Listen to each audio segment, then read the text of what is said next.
Papakain tayo ng ating alaga.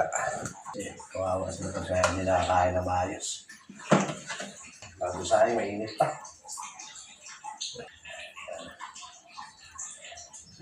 May ulam na itong kasama sa pagluto ko kanina. Sasaling ko na dito sa kain. Yan ang pagkain nila, mga idol. Kaya muna dyan, tapos gagawa ulit ako ng isa kasi dalawa sila eh. Alagaan natin yung ating alaga, bantay natin kasi kasama nga sa buhay natin yan.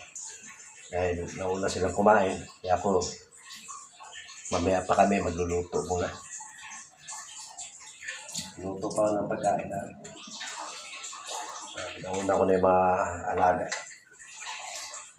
Kahit asin lang sa mantika, goods yan. Tataba sila. Sayon. Ano ito? Dito sayon. Hindi na, huwag ka mga agaw Ipagkain ka dito. Ay, nabuti may sardinas yan. Ang isa, malakas kumain yun. Bilahin yun Si Gina, Pabalahibo. Ito, Aspin to. Asong Pinas. Alaga natin. Kailangan natin silang alagaan mabuti kasi maging bahagi na ng pamilya natin yan. Mababait naman ito mga ito. Hindi sila nangangagat.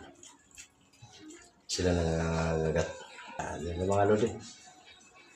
Hindi sila sa kanila pagkain. Ubos. Thank you.